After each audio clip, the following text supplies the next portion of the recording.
Eu sou a Mônica Lima, apresentadora do Pode Broxar. Hoje eu estou aqui com a Marina Remige. Nós vamos falar um pouco sobre o transtorno do espectro autista. O Pode Broxar é um podcast do Grupo Cressex e a Marina é psicóloga, sexóloga e também faz parte do Grupo Cressex. Seja muito bem-vinda, Marina. Obrigada, Mônica. Agradecer o convite. É uma honra estar aqui, um prazer imenso vir aqui falar sobre esse assunto com você. A Marina, ela é especialista na área da sexualidade e ela fala sobre um assunto muito importante que geralmente as pessoas não falam. É sobre o transtorno do espectro autista. Mas o que tem a ver, né, sobre um podcast chamado Pode Broxar, falar sobre o TEA, né, que é o transtorno do espectro autista. Nós vamos falar um pouquinho sobre esses mitos da sexualidade broxada dessas pessoas. Essas pessoas realmente têm essa sexualidade broxada? O que é isso? Explica um pouco pra gente, Marina. Na verdade, isso é um dos mitos, né, que abrangem a sexualidade da pessoa com deficiência e especificamente para esse recorte que a gente vai fazer aqui hoje da sexualidade com a pessoa dentro do espectro autista, né? Então, são pessoas que são entendidas como pessoas sem sexualidade, né? Tem pessoas que chamam elas de assexuadas, e eu falo entre parênteses porque a gente sabe que esse termo nem existe, né? Mas tem uma pesquisa que traz esse termo como pessoas assexuadas, ou muitas vezes que não são pessoas atraentes, que não vão conseguir ter um relacionamento, estabelecer uma relação de fato, né, desenvolver ali uma afetividade, a sua própria sexualidade. São pessoas muito infantilizadas também, tanto pelo meio ao qual elas convivem, quanto pela própria família também, que entendem que essa sexualidade não vai se desenvolver, então infantiliza muito essas pessoas nesse quesito do desenvolvimento psicossexual, vamos dizer assim, né? O que pode causar muitos desdobramentos que a gente vai poder falar sobre isso aqui hoje. E o seu trabalho? As terapias, os ambientes os quais eles frequentam, as pessoas que cuidam, né? Porque geralmente essas pessoas, elas estão fazendo muitas terapias, né? Terapia ocupacional, fonoaudiologia, psicólogo, neuropsicólogo. Então, tem muitas atividades que eles acabam passando e a própria equipe também, muitas vezes, não tem uma forma adequada de lidar e de acolher essas questões.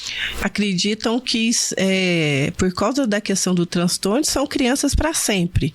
Então, não tem essa sexualidade, né? Que é o que você mesmo chama de sexualidade broxada. Isso, né? É como se eles são entendidos. Muitas famílias ainda carregam esse termo e a gente tenta hoje nem usar ele mais, mas são chamados, as pessoas autistas são chamadas de anjos azuis. Anjos azuis. Né? Eu muito nunca tinha ouvido falar. Do anjo ser um ser que não tem sexualidade, sim, que é mais infantilizado, que não vai casar, que sempre vai ficar dependendo de um familiar, então... E existem muitos desdobramentos problemáticos, Mônica, em relação a infantilizar e negar o desenvolvimento da sexualidade dessas pessoas.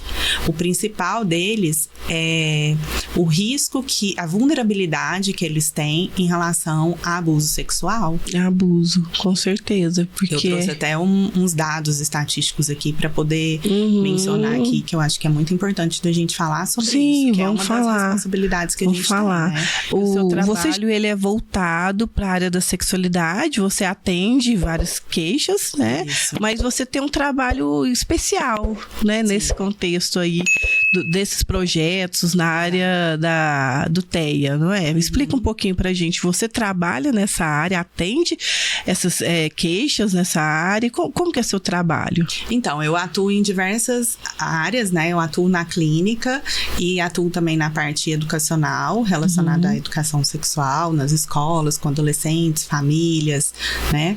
Atuo também dentro de uma ONG específica que chama Laço Azul em Uberaba. Inclusive, eu sou uma das cofundadoras da ONG. A ONG está fazendo 10 anos agora. E legal. Nós hoje acolhemos mais de 800 famílias dentro da ONG. E dentro da ONG a gente tem um projeto para jovens autistas a partir de 13 anos até a idade adulta.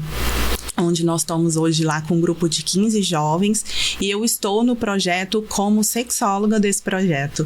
Então, eu gosto muito de falar isso porque é uma inovação que a gente também teve, né? E ali na nossa cidade, e de estar acolhendo essa parte específica do desenvolvimento da sexualidade desses jovens.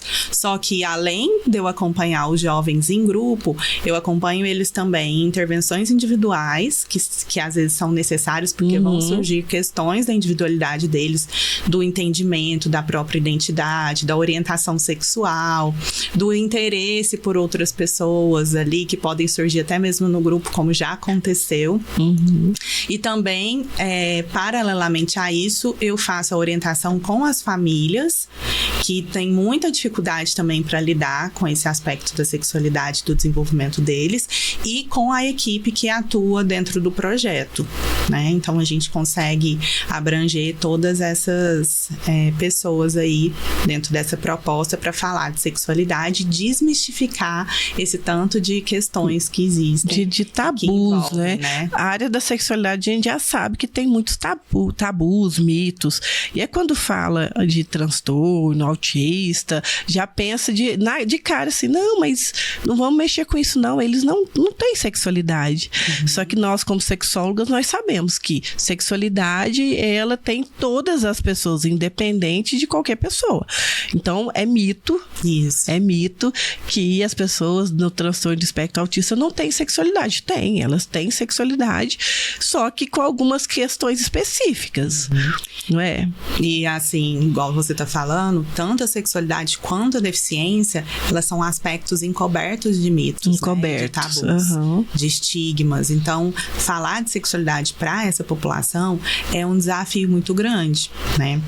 A família também tem essa dificuldade de lidar com a sexualidade deles. A escola lá. Né? Você já deve ter recebido no seu consultório, nos seus atendimentos, familiares falando assim, que eu já recebi, familiar pedindo, olha, meu filho ou minha filha, né, é do espectro autista e eu não quero que ela sinta o que ela tá sentindo. Tá masturbando, tá começando a tirar o pipiu pra fora. O que eu faço pra parar com isso?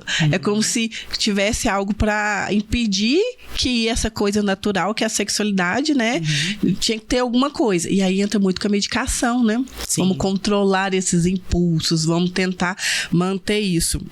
Sendo que, na verdade, se for feito um trabalho, né, como você faz, tem como proteger essas crianças, esses adolescentes, né? E eles vão ter sexualidade a vida toda, né? Só que é mito mesmo, quando você fala dessa questão da sexualidade, que as pessoas acham que não tem. Existe sexualidade, existe desejo. Existe desejo. Eles têm desejo. Sentimento. Às vezes só vai existir uma dificuldade na expressão desse desejo, uma dificuldade na expressão dos sentimentos e dos afetos. Mas isso pode ser muito bem trabalhado dentro de processos terapêuticos, onde a gente trabalha a questão das habilidades sociais, né, do desenvolvimento das funções executivas, da teoria da mente, que são aspectos que realmente eles têm dificuldades e que vão comprometer a relação deles, né? Porque o autismo, ele é muito isso, né? Da dificuldade da pessoa socializar, comunicar, né? E isso poder ser trabalhado através do toque, né? Porque tem um corpo, existe um tipo de toque, legal. Conta um pouquinho dessas estatísticas pra gente, assim, quando você fala de abusos, são mais vulneráveis? São muito mais vulneráveis. Então, assim, eles são mais propensos, sim, a se tornarem vítimas de tanto de bullying quanto de abuso sexual e de abuso físico. O grupo de autistas é de 2 a 3 vezes mais vítimas de abuso do que grupos de pessoas típicas em idade adulta. E 68% das mulheres e 30% dos homens com deficiência sofrem violência sexual antes dos 18 anos. Antes dos 18. Isso. E crianças com deficiência, elas têm 3 a 4 vezes mais chance chances de se envolver em algum tipo de violência, e a mulher com deficiência tem 10 vezes mais chance de sofrer abuso sexual. E de 9 a cada 10 mulheres com deficiência intelectual sofrem abuso sexual em algum momento da vida. Nossa, é muito impactante. Então, né? são aspectos, assim, que a gente precisa se responsabilizar muito, né? Quando a gente tá aqui falando sobre isso, é uma abertura para essa reflexão, dessa responsabilização e de poder chegar a cada vez mais pessoas, né? Para tomada de consciência e de responsabilidades. Então, não é só a família, né? A escola, proteger, mas entender que eles têm essa sexualidade ali e que também tem que ser protegido, porque tem as pessoas que vão chegar, né? Sim. A fazer maldade, né? E tem uma outra coisa que é importante falar também, que o desenvolvimento da sexualidade, ele acompanha mais o desenvolvimento cronológico do que o cognitivo e o mental. E as pessoas acham que a pessoa com deficiência intelectual ou com deficiência cognitiva ou com algum tipo de atraso, com algum tipo de diagnóstico dentro da neurodivergência, não vão desenvolver essa sexualidade, mas ela está se desenvolvendo de acordo com a maturação corporal, dos hormônios, né? Então, tem um corpo ali, uma mente, então desenvolve. Que vai entrar na puberdade, vai chegar a idade que vai entrar na adolescência, vai menstruar, vai ter a primeira ejaculação, vai masturbar, vai tocar o corpo. Exatamente. E tanto é que essa parte da masturbação é um dos pontos principais de preocupação das famílias. Escola também. E das escolas. Entendi. E aí, como que é essa orientação em relação a uma masturbação quando ela se torna mais excessiva? A gente pede para a família, para a escola, para os terapeutas começar a identificar em quais momentos que isso está ocorrendo, identificar se isso está relacionado com algum transtorno de ansiedade, ou com alguma carência afetiva, ou com alguma recompensa, ou até mesmo com uma possibilidade dessa criança estar sofrendo abuso sexual. Abuso. E são 4 aspectos que a gente precisa avaliar. Feito isso, fazer os direcionamentos, né? E trazer essa pessoa para ela descobrir o que ela gosta e o que traz sensação de satisfação, de prazer, para além desse toque que está direcionado para os genitais. E geralmente o corpo em movimento é algo que ajuda muito essa pessoa, né? A movimentar o corpo, a descobrir coisas que ela gosta de fazer através do corpo.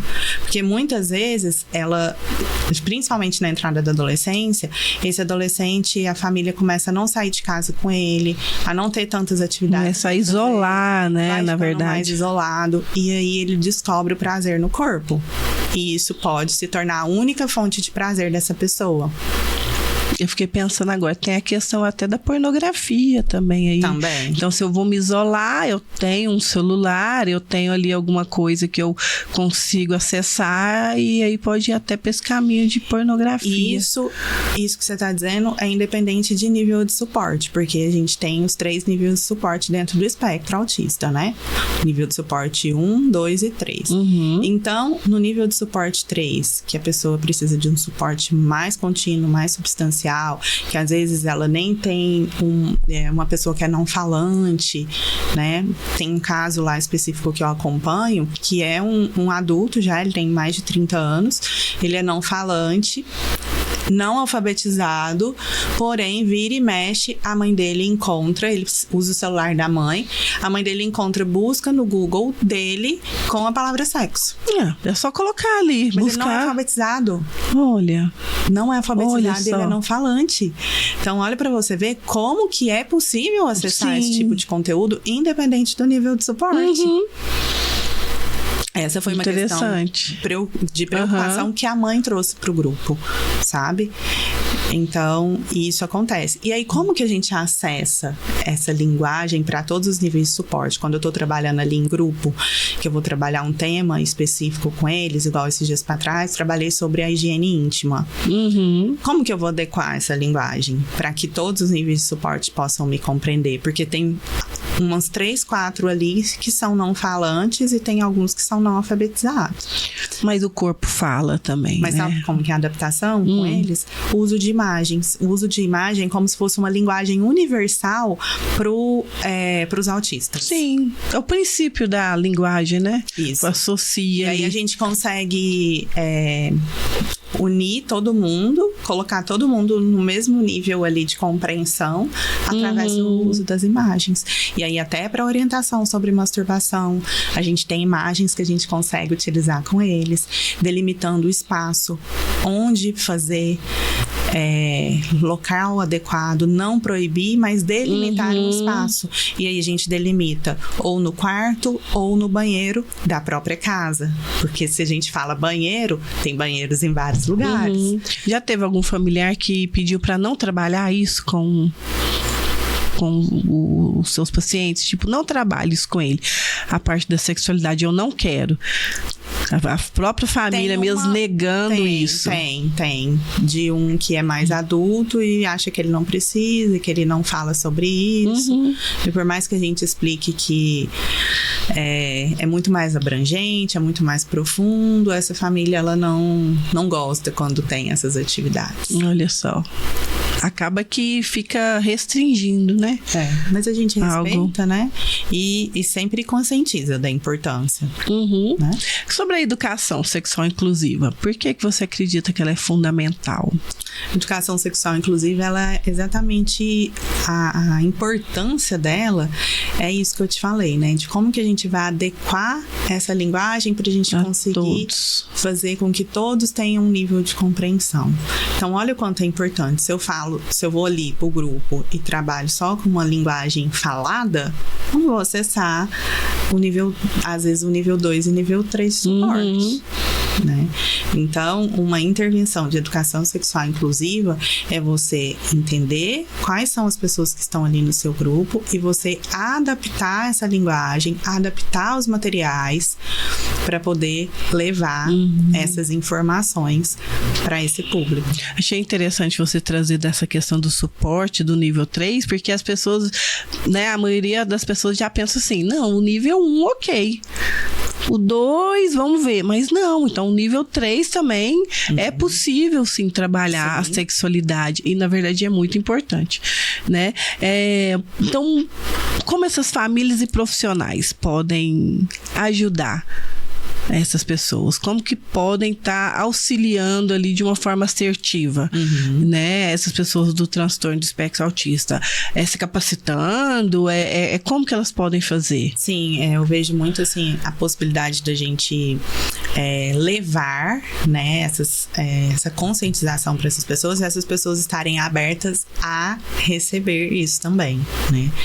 E nesse movimento que a gente faz lá, as mães, a participação ela é exclusiva das mães, é aberto para as famílias, mas quem participa são as mães. São as mães. Mas elas são muito participativas, muito presentes.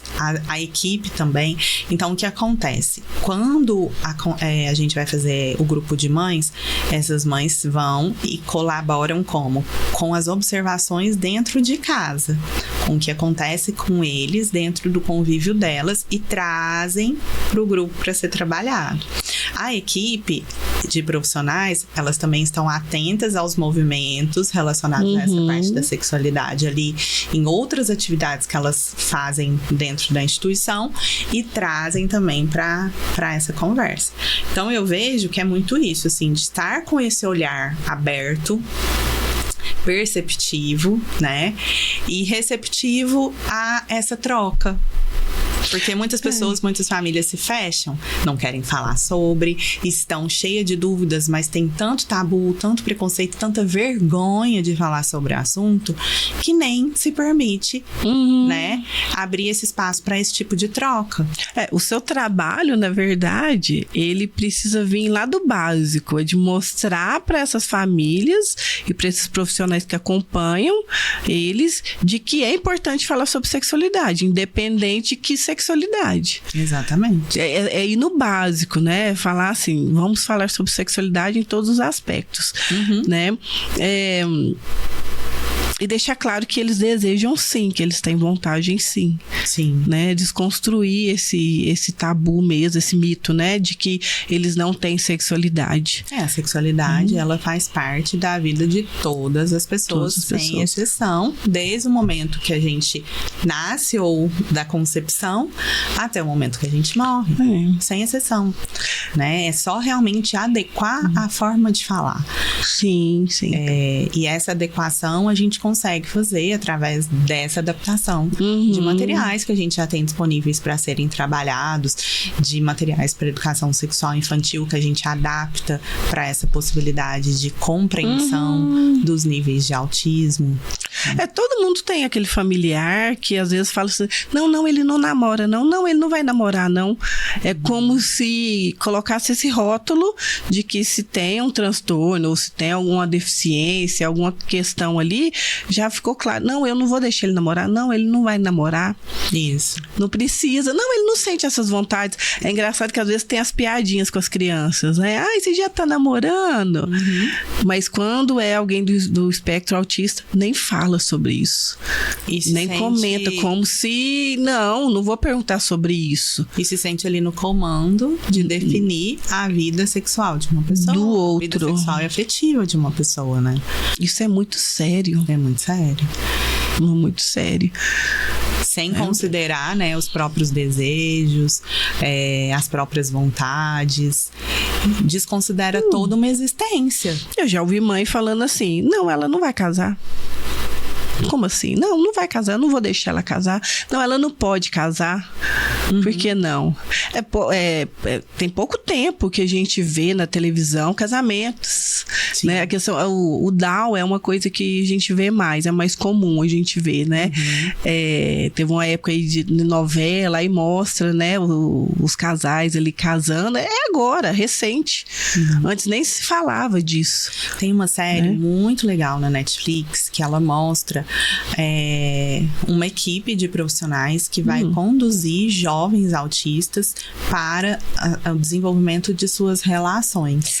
Tipo, então, o desenvolvimento afetivo sexual. Eles propõem encontros dessas pessoas. Esse encontro ele é monitorado por uma equipe e eles vão dando os direcionamentos passo a passo. Esse encontro é como se a gente trabalha com uma ferramenta que chama história social. E aí eles fazem muito isso. Eles preparam a pessoa para cada encontro. Então, nesse encontro tem um passo a passo. O que você vai treinar para você falar.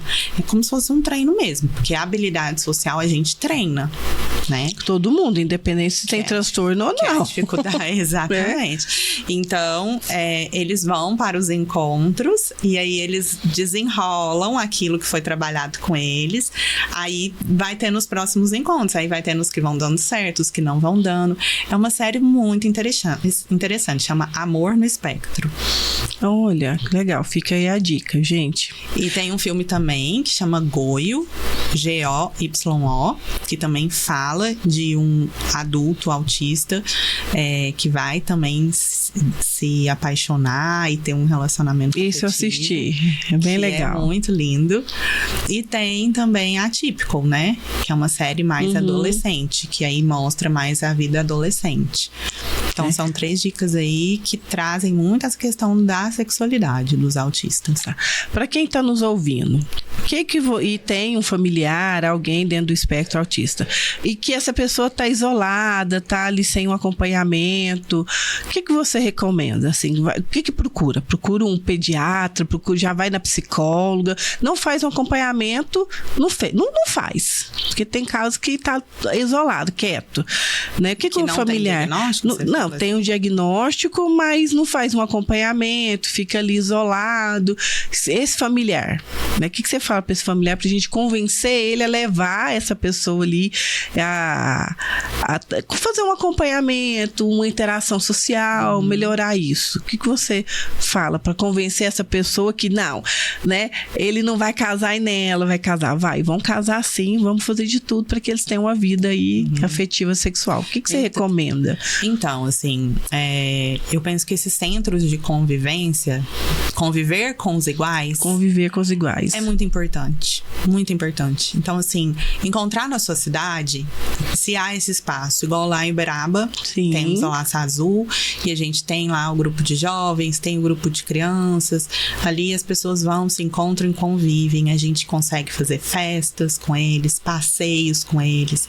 E isso enriquece muito a vida deles. Tem adolescentes, jovens que chegaram ali com nível de depressão. E hoje estão, assim, pessoas muito mais funcionais e muito mais felizes por estarem tendo essa oportunidade de convívio com os iguais. Tem um jovem que relata: eu chego aqui, eu posso ser quem eu sou. Eu gostei. Convívio com os iguais, né? Isso. Então, é muito importante. E eu acredito que cada cidade tem uma ONG, né? Algum lugar, algum espaço que acolhe. Sim. Então, esses espaços de convivência são importantíssimos. Outra coisa são as terapias, que nem sempre vai ser acessível para todos, né? Mas identificar essa família ou a escola, identificar quais são as necessidades dessa criança, desse adolescente, desse jovem, para poder estimular aquilo que a pessoa precisa. Então, se for uma necessidade de linguagem, para fono, se for uma necessidade de disfunção sensorial, dificuldade com textura, dificuldade com alimentação, ir para terapia ocupacional, se for uma dificuldade mais psíquica, emocional, controle de ansiedade, humor mais depressivo, isolamento, ir para o psicólogo. O importante, então, é não ficar isolado. Identificar as necessidades e trabalhar especificamente em cima delas.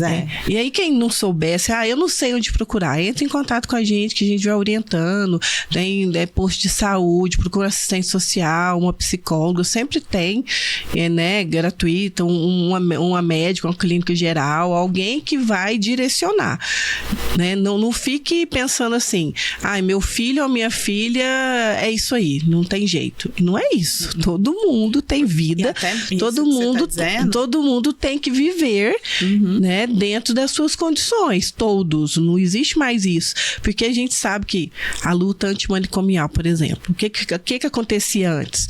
Qualquer pessoa diferente, que era diferente da normalidade, né, que era julgada ali, ia pro manicômio.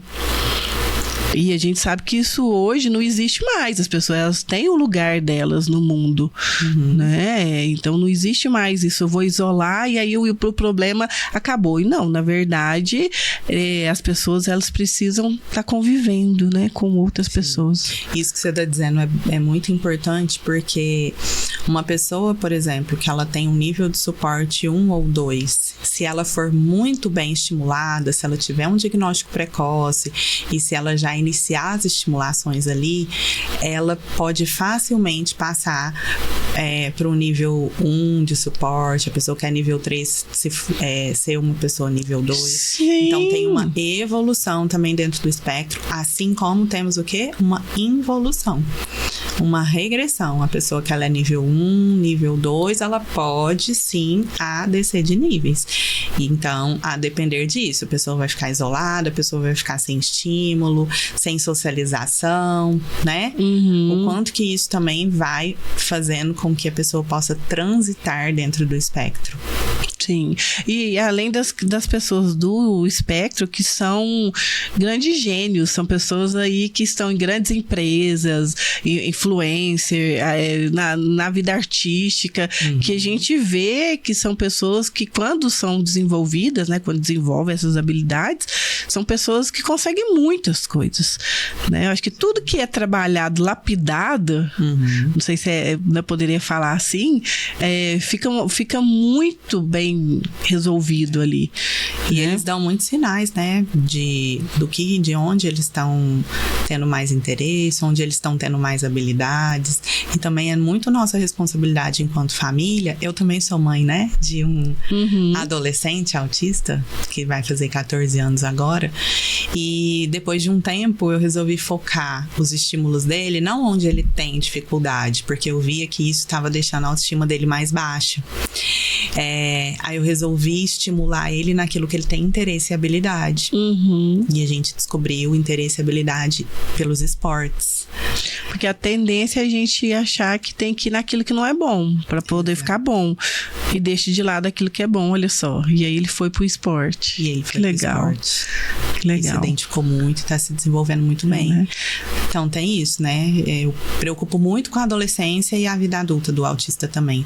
Porque, enquanto criança, existem muitos profissionais para acolher, muitos profissionais interessados em especializar, em atender esse público. Quando eles entram na adolescência e vida adulta, já quase não tem profissionais. Por quê? Você acredita que não tem? É porque entra eles nessa... especializam na infância, na primeira infância, e esquecem que esses autistas vão crescer, vão virar adolescente e adulto. Olha. E aí é super difícil fechar diagnóstico em adultos, achar profissional capacitado para fechar diagnóstico em adulto é um grande desafio. Agora, para a infância, é bem mais tranquilo. E ainda com um foco em sexualidade é mais difícil ainda. Muito mais. Conta pra gente um pouquinho como que te encontra em Uberaba. É rede social? Como que encontra você para poder trocar uma ideia? Como que é? O meu Instagram é Amare Sexologia e tem o Instagram também do Nusex, que é um núcleo especializado em sexologia, que é nusex.saudesexual. Então pode me encontrar dessa forma, através das redes sociais, me chamar no direct e aí a gente pode conversar.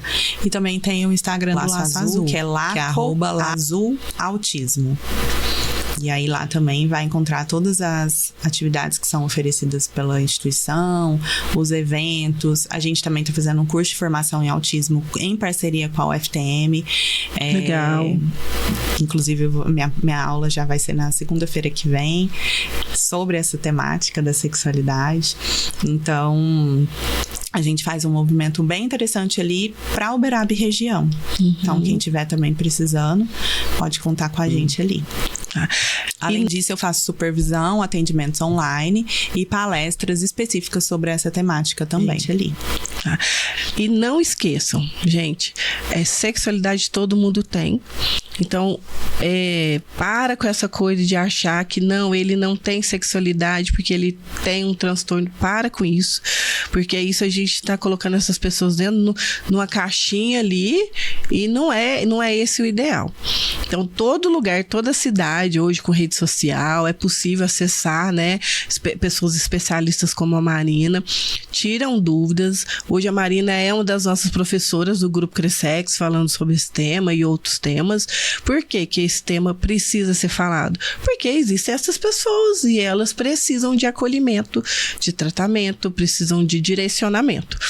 Então, hoje o Pode Broxar foi direcionado para o transtorno do espectro autista e eu conto com vocês no próximo Pode Broxar. Até mais!